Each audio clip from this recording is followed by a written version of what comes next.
Hello friends, Bodo channel pin konse bau. Dai nangtamona nagasno ngo Bodo Job Info official YouTube channel good news. Assam ni sakri class 8 pass, 10 pass, 12 pass are degree pass ni formulator date फैबाय. दा बेनो जाबाय गोबां हाजार पोस्टआव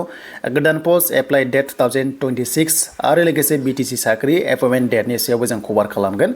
मानोना गोबां comments फैगासिनो BTC आव साख्रि आसामनि साख्रि बिनि सायाव जाय नोंथांमोना नैबे बड' जब इनफो अफिसियेल इउटुब चेनेलाव गोदानै फैदोंमोन साबस्क्राइब खालामना ला जाहाथे लेटेस्ट साख्रिनि आपडेट नोंथांमोना बर' रावजोंनो मोननो हायो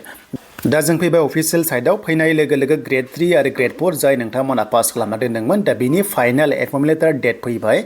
बेनो जाबाय ADRE दा बेवहाय Gr-3 आव 7000 नि एसे बारा पोस्टआ दङ आरो Gr-4 आव 5000 नि एसे बारा पोस्टआ दङ आइटिआइ गोनां नोंथांमोननि हमना ला आइटिआइ गोनां आरो आइटिआइ गैयै तो नोंथांमोननि साख्रि आरो Gr-3 ड्राइभार आरो गोबां रोखोमनि पोस्टनि सायाव डेट फैबाय दा बे डेटखौ जों नायनो अफिसियेलि मानोना गोबां कमेन्ट्स खालामदोंमोन जे बिनि फाइनाल डेटआ माब्ला फैगोन होननानै दा बेनो जाबाय CM निफ्राय अफिसियेल आपडेट गासै बिथांमोना 1 लाख साख्रि होनो टारगेट लादोंमोन नाथाय बियो 1 लाखनि बारबाय दासिम आरो बावहाय ADRE नि जेनेखि डेट बेनो जाबाय क्लास 4 आरो क्लास 3 नैबे जाबाय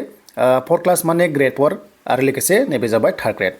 दा Gr-3 आ नोंथांमोना बेनो जाहैबाय 10 जानुवारियाव मोनगोन आरो Gr-4 आ 9 जानुवारियाव मोनसिगोन बे फिक्स जाबाय आरो बे जाबाय गुवाहाटीआव बेखौहाय राननाय जागोन एपइन्टमेन्ट लेटारखौहाय बिनि सायाव डिटेल्सआ अफिसियेल नटिस फैबावगोन थाबैनो नाथाय बियो फिक्स जाबाय आरो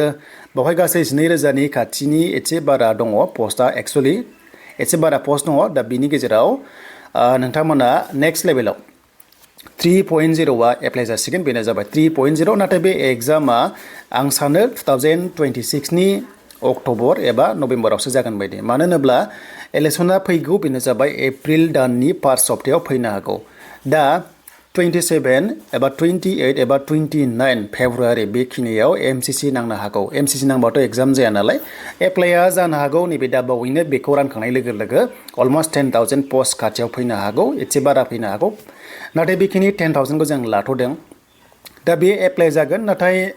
नोंथांमोननि एग्जामा हले लेट जासिगोन आरो बे हमना ला साख्रिया एपइन्टमेन्ट लेटारा लासै होगोन आरो नेक्स्ट लेभेलाव जुदि सरकारा बे थायोब्ला नाथाय सरकार चेन्ज जाबाथ' आलदा खोथा BTC आव जानाय बादि कन्डिसन जागोन आरो दा बेखायनो गोबां कमेन्ट्स खालामदों BTC ना मा जाखो दा बेनिखायनो जों थांसै BTC नि अफिसियेल वेबसाइटआव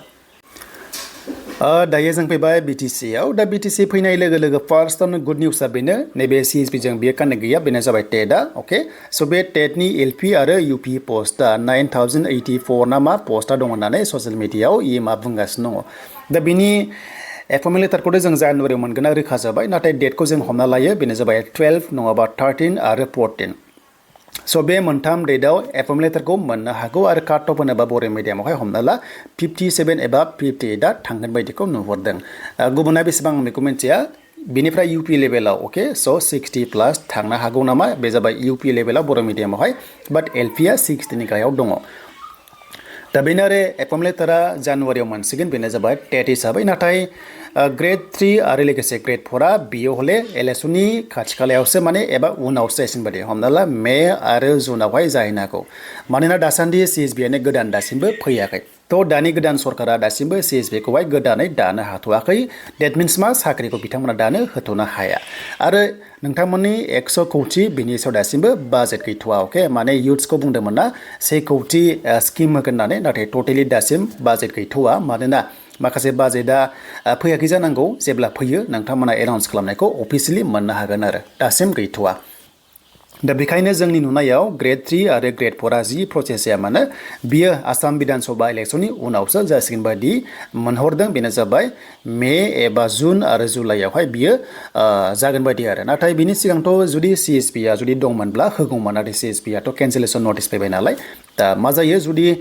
गोबां कमेन्ट्सफोर फैदों जुदि हमना ला केस नांदोंब्ला मा जागोन होननानै जुदि केस हाइकर्ट होदोंब्ला बिथांमोना जुदि स्टे अर्डार मोनोब्लाथ' होनो हागौ नाथाय इन्टारिम बडिसो होनना जों नटिसखौ नैबावहाय नुदोंमोन दा मा जायो बे उननि बाथ्रासै नाथाय TET आ हले मोजां खबर TET आ थाबनो साख्रिया जासिगोन बारा गोबाव गैला दा आइ होप बियो जानुवारियाव बियो जानाय चान्सआ दंसै आरो नाथाय Gr-3 Gr-4 आ हले एसे लेटबो जानो हागौ